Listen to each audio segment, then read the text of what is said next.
Science 2 का third chapter हमारा चल रहा है, life process in living organism part 2। अब तक हम लोगों ने क्या देखा? देखो, हम लोगों ने देखा sexual reproduction, asexual reproduction. Sexual reproduction में दो पार्टनर होते हैं। कितने पार्टनर होते हैं? दो, male and female. Okay. Asexual reproduction में एक ही पेरेंट्स होता है, मतलब एक सिंगल ऑर्गेनिज्म अपने बच्चे पैदा करता है। एक सिंगल ऑर्गेनिज्म अपने बच्चे पैदा करता है। तो कैसे पैदा करता है वो हम लोगों ने देखा। हम लोगों ने sexual reproduction in unicellular organism देखा, एसेक्सुअल रिप्रोडक्शन सॉरी।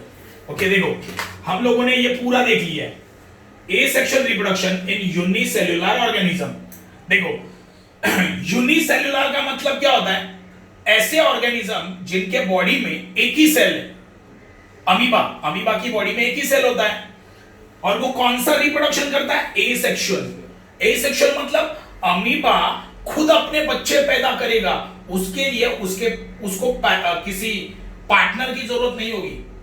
मतलब वो सिंगल अपने बच्चे पैदा कर सकता है। कैसे? 3 मेथड्स है। पहला है बाइनरी फिजन, मल्टीपल फिजन, उसके बाद है मल्टीपल फिजन, और तीसरा है बडिंग। ये तीनों के तीनों हम लोगों ने कल देख लिया। अभी हम लोग देखने वाले हैं asexual reproduction in multicellular organism. देखो हम लोगों ने क्या देखा? Asexual reproduction in unicellular. Unicellular मतलब क्या? ऐसे लिविंग ऑर्गेनिज्म जिनके बॉडी में एक ही सेल प्रेजेंट है, वो एसेक्सुअल रिप्रोडक्शन कर रहे हैं। एसेक्सुअल रिप्रोडक्शन मतलब क्या? वो अकेले अपने बच्चे पैदा कर रहे हैं, उनको पार्टनर की जरूरत नहीं है। अभी हम लोग बी टॉपिक देखने वाले हैं, asexual reproduction in multicellular organism. Multicellular मतलब ऐसे ऑर्गेनिज्म जिनके बॉडी में बहुत ज्यादा सेल्स है। जैसे ह्यूमन बीइंग पकड़ लो एक, लेकिन ये हम लोग एसेक्सुअल रिप्रोडक्शन नहीं करते, हम लोग सेक्सुअल रिप्रोडक्शन करते हैं, हमें पार्टनर की जरूरत होती है। ओके। एसेक्सुअल मतलब क्या? सिंगल पेरेंट होगा और वो अपने बच्चे पैदा करेगा। कौन से एनिमल? मल्टीसेल्युलर। मल्टीसेल्युलर मतलब क्या? ऐसे एनिमल्स जिनके बॉडी में बहुत ज्यादा सेल्स है, और वो कौन सा रिप्रोडक्शन कर रहे हैं? एसेक्सुअल। एसेक्सुअल मतलब क्या? वो अकेले अपने बच्चे पैदा करेंगे। उसमें पहला टाइप है फ्रेगमेंटेशन। फ्रेगमेंटेशन देखो, स्पाइरोगायरा का एक एग्जांपल दिया है, स्पाइरोगायरा। फ्रेगमेंटेशन कौन करता है? एग्जांपल है स्पाइरोगायरा करता है। फ्रेगमेंटेशन मतलब क्या? टुकड़ों में डिवाइड होना। नाम का मीनिंग क्या है? फ्रेगमेंट। देखो फ्रेगमेंट, इसका मीनिंग होता है टुकड़ों में डिवाइड होना। ओके, तो क्या दिया देखते हैं। This type of asexual reproduction occurs in multicellular organism. Okay, देखो फ्रेगमेंटेशन क्या है? एसेक्सुअल रिप्रोडक्शन का टाइप है। ओके, एसेक्सुअल रिप्रोडक्शन का टाइप क्या है? फ्रेगमेंटेशन। ओके, तो क्या लिया है? In this type of reproduction the body of parent organism breaks up into many fragments and each fragment start to live as an independent new organism. इसका मतलब क्या है बताता हूं। देखो एक एग्जांपल लिया, स्पाइरोगायरा। ओके, एक स्पाइरोगायरा है, पेरेंट स्पाइरोगायरा। वो स्पाइरोगायरा अपने बॉडी को फ्रेगमेंट में डिवाइड करेगा, मतलब टुकड़ों में डिवाइड करेगा। फॉर एग्जांपल देखो ये पेरेंट स्पाइरोगायरा है, ये पेरेंट स्पाइरोगायरा है। तो ये पेरेंट स्पाइरोगायरा ने क्या किया? अपने बॉडी को 2 टुकड़ों में डिवाइड कर दिया। देखो, तो हर एक टुकड़ा इंडिविजुअली ग्रो करेगा। ग्रो करेगा मींस ये बेबी बन गए उसके, ये स्पाइरोगायरा के ये 2 बेबी है। ओके, ये पेरेंट स्पाइरोगायरा है, उसके ये 2 बेबी आ गए, वो इंडिपेंडेंटली लाइव करेंगे, वो जिंदा रहेंगे वो। ओके, और ग्रो करेंगे, बड़े होंगे। तो सिंपल क्या है? फ्रेगमेंटेशन का मतलब क्या है? फ्रेगमेंटेशन मतलब क्या? कोई भी लिविंग ऑर्गेनिज्म, मल्टीसेल्युलर है, लेकिन मल्टीसेल्युलर ऑर्गेनिज्म क्या करता है? अपनी बॉडी को डिवाइड कर देता है, टुकड़ों में, पार्ट्स में डिवाइड कर देता है, उसे बोलेंगे फ्रेगमेंटेशन। जैसे स्पाइरोगायरा क्या करेगा? अपनी बॉडी को पार्ट्स में डिवाइड करेगा। यहां पे कितने पार्ट में डिवाइड हो गया? 2 पार्ट में डिवाइड हो गया। तो हर एक पार्ट इंडिविजुअली ग्रो करेगा, मतलब उसका डेवलपमेंट होगा, वो बढ़ेगा उसका। जैसे हम लोग छोटे से बड़े होते हैं, वैसे ही वो लोग भी बढ़ेंगे। ओके, अभी उसके एग्जाम्पल ये देखो, फ्रेगमेंटेशन कौन कौन करता है, फ्रेगमेंटेशन कौन कौन करता है, फ्रेगमेंटेशन करता है अलगी करता है, algae like Spirogyra, sponges like Sycon. देखो स्पाइरोगायरा एंड साइकॉन ये दोनों ऐसे ऑर्गेनिज्म हैं जो फ्रेगमेंटेशन करते हैं। ये स्पाइरोगायरा का एग्जांपल दिया है, ओके, ये स्पाइरोगायरा का एग्जांपल दिया है। आगे, whenever there is a plenty of water and nutrients are available to Spirogyra, its filaments grow up very fast and break up into many small fragments। देखो अब ये स्पाइरोगायरा जो है ना, देखो प्रॉब्लम देखो, स्पाइरोगायरा अपने आप को डिवाइड कब करता है? हम लोगों ने ये तो सीखा कि स्पाइरोगायरा क्या करता है, अपनी बॉडी को, स्पाइरोगायरा क्या करता है, अपने बॉडी को डिवाइड करता है पार्ट्स में, और जो टुकड़े उसके होते हैं वो इंडिविजुअली ग्रो करते हैं, मतलब उनका डेवलपमेंट होता है, ओके, और वो बड़े होने लगते हैं। लेकिन स्पाइरोगायरा अपने आप को डिवाइड कब करेगा? पहला तो ये क्वेश्चन है, ये डिवाइड करेगा हम लोगों ने बोल दिया, लेकिन कैसे, क्यों? देखो, whenever there is a plenty of water and nutrients are available to Spirogyra, its filament grow up very fast and break up into many small fragments। देखो ये जो पेरेंट स्पाइरोगायरा है ना, इसको जब प्लेंटी ऑफ वाटर, मतलब जब इसे रिक्वायर्ड पानी मिलेगा, उसके बाद उसको अच्छा खाना भी मिल जाएगा, तो ये जल्दी बढ़ेगा। देखो ये डिवाइड कब होगा, मेरा क्वेश्चन क्या है, ये जो पेरेंट स्पाइरोगायरा है ये डिवाइड कब करेगा अपने आप को? जब इसको अच्छे से खाना मिलेगा, अच्छे से पानी मिलेगा, तो इसका साइज क्या होगा, बढ़ते जाएगा, और ये जब पूरा बढ़ जाएगा तो अपने आप को क्या करेगा, डिवाइड, फ्रेगमेंट्स में डिवाइड करेगा। समझे? तो यही पहले पॉइंट, ये पॉइंट में लिखा है, सिंपल लॉजिक है। ये जो स्पाइरोगायरा, पेरेंट स्पाइरोगायरा, ये क्या करेगा, इसको जब अच्छे से पानी मिलेगा, अच्छे से खाना मिलेगा, तो ये जल्दी फास्ट ग्रो करेगा, और जब इसका ग्रोथ कंप्लीट होगा तो ये क्या करेगा, अपने आप को पार्ट्स में डिवाइड कर देगा,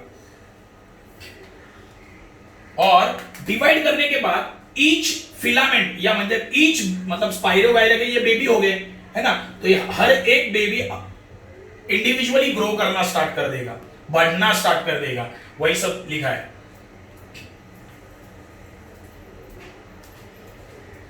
और ये देखो, तो फ्रेगमेंटेशन कौन से दो ऑर्गेनिज्म करते हैं, स्पाइरोगायरा एंड साइकॉन। देखो स्पाइरोगायरा एंड साइकॉन, ये दो ऑर्गेनिज्म हैं जो फ्रेगमेंटेशन करते हैं। साइकॉन का भी सेम है, जब साइकॉन टूटता है ना पार्ट्स में, तो उसका हर एक पार्ट इंडिविजुअली ग्रो करना चालू कर देता है।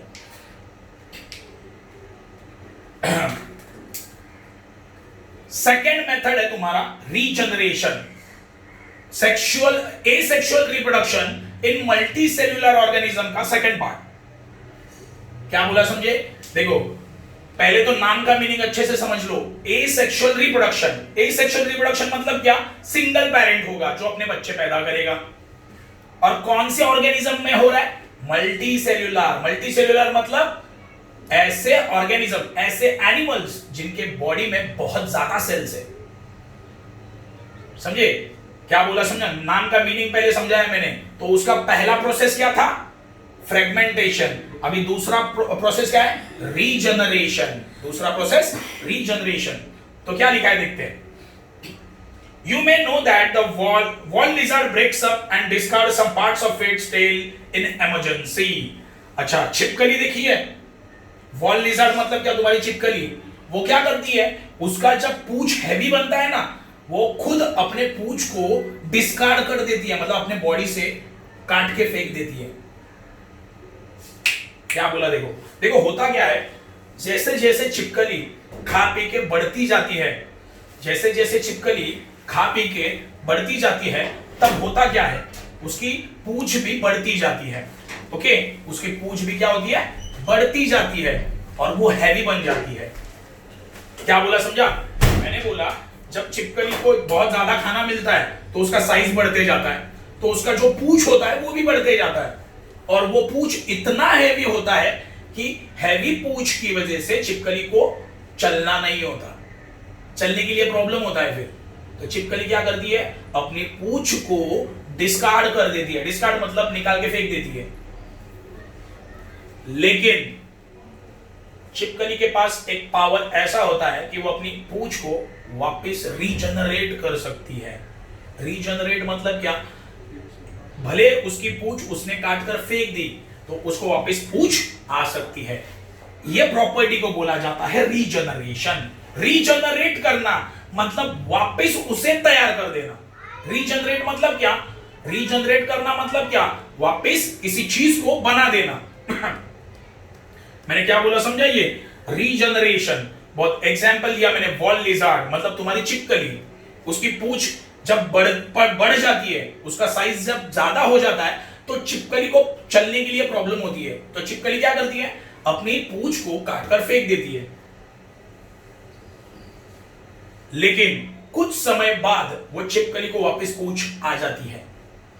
क्यों? क्योंकि छिपकली में एक प्रॉपर्टी है रीजनरेशन। रीजनरेशन मतलब क्या, किसी बॉडी पार्ट को वापस तैयार करना। तो देखो एक एग्जांपल है,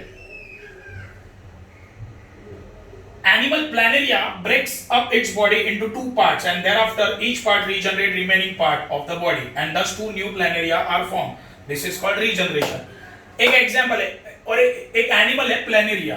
प्लेनेरिया एक ऐसा एनिमल है, अगर मैं उसके बॉडी को काट दूं ना दो पार्ट में, देखो ये प्लेनेरिया है, उसके बॉडी को काट दिया, देखो वन, ऊपर से काट दिया, नीचे से काट दिया, सही है, ऊपर से काट दिया, नीचे से काट दिया, तो देखो ये जो ऊपर वाला पोर्शन है पूरा का पूरा प्लेनेरिया बना दिया, ये नीचे वाला पोर्शन जो कटा है ना उसने भी पूरा का पूरा क्या बना दिया, प्लेनेरिया। एनिमल पूरा का पूरा बन जाता है। कोई भी पार्ट पकड़ लो, देखो ये प्लेनेरिया है, इसकी मुंडी काट दी, देखो इसकी मुंडी काट दी, तो ये मुंडी से पूरा का पूरा प्लेनेरिया वापस बन गया, देखो, और उसका पूंछ भी काट दिया है, देखो, तो ये पूंछ से पूरा का पूरा प्लेनेरिया बन गया। तो प्लेनेरिया में रीजनरेशन का प्रॉपर्टी होता है, इसे बोलते हैं रीजनरेशन, समझे, इसे बोलते हैं रीजनरेशन। अभी थर्ड प्रोसेस है बडिंग।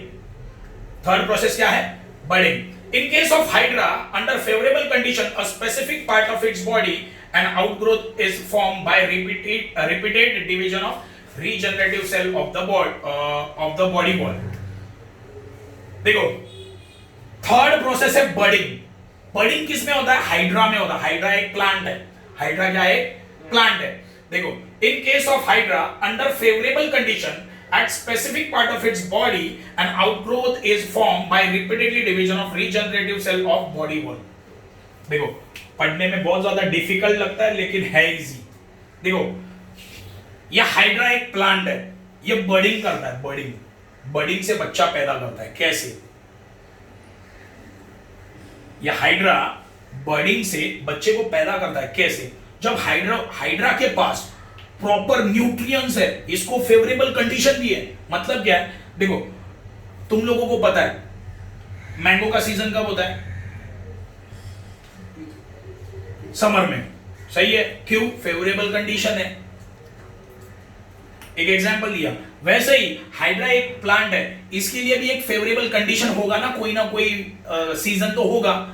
तो वो सीजन में हाइड्रा क्या करता है, उसके बॉडी वॉल पे, ये उसका बॉडी का वॉल बन गया आउटर, उसके बॉडी वॉल पे एक बड़ तैयार होता है। क्या तैयार होता है, आउटग्रोथ बोला गया है यहाँ पे। क्या बोला गया, आउटग्रोथ। आउटग्रोथ मतलब एक तरह का पोर्शन बाहर आ जाता है। जैसे तुम लोग देखो चलते चलते गिर गए तो तुम्हारे यहाँ पे क्या आता है, वो टेंगुल आता है, बोलते हैं ना, थोड़ा बाहर आता है वो पोर्शन गोल गोल, वो क्या बन गया तुम्हारा, आउटग्रोथ। वैसे ही हाइड्रा में क्या होता है, जब हाइड्रा को प्रॉपर एनवायरनमेंट मिलता है ना, सब मिलता है, मतलब अच्छे से खाना पानी वगैरह सब जब उसको मिलता है तो उसके बॉडी के वॉल पे एक आउटग्रोथ तैयार होता है, मतलब कुछ पोर्शन ऐसे बाहर आने लगता है। ओके, आगे क्या लिखा है, bird grow up progressively and finally form a small hydra. देखो ये जो बाहर निकला हुआ बर्ड है ना, बर्ड को बोला गया है आउटग्रोथ। ये जो बाहर निकला हुआ पोर्शन है ना, वो धीरे धीरे करके बढ़ने लगता है। क्या होने लगता है, बढ़ने लगता है, ग्रो होने लगता है। और देखो यहाँ पे स्मॉल हाइड्रा तैयार हो गया, मतलब ये मेन हाइड्रा का बच्चा, और वो अभी क्या है, इसको जुड़ा हुआ है। देखो है ना। तो ये बच्चे को खाना और पानी कहां से मिलता रहेगा? ये मेन हाइड्रा से, समझे। जब ये हाइड्रा प्रॉपरली ग्रो हो जाता है तो ये अपने पेरेंट हाइड्रा से अलग होता है, अपने पेरेंट हाइड्रा से अलग हो जाता है। जैसे एक एग्जांपल देता हूं, देखो अभी तुम बच्चे हो, तुम लोग टोटली किसके ऊपर डिपेंड हो खाने पानी के लिए? अपने पेरेंट्स के ऊपर। तुम जब बड़े होते हो तो तुम लोग क्या होते हो? इंडिपेंडेंट बनते हो, खाना पानी खुद ढूंढते हो, कमाई करते हो। वैसे ही है ये जो बच्चा है पेरेंट हाइड्रा है, ये अभी किसके साथ जुड़ा है? अपने पेरेंट हाइड्रा के साथ, अपने पेरेंट्स के साथ जुड़ा है, तो खाना पानी भी उसको पेरेंट से मिलेगा। ओके, लेकिन जब ये अच्छे से इसका ग्रोथ होगा तो ये क्या बन जाएगा? अपने पेरेंट से सेपरेट हो जाएगा, यह बढ़ेगा और वो अपना इंडिपेंडेंट लाइफ स्पेंड करेगा। समझा? ये 3 पॉइंट मैंने अब तक तुम लोगों को एक्सप्लेन कर दिए हैं, बहुत ज्यादा इजी है, इसको तुम लोग रिवाइज भी कर सकते हो। ओके।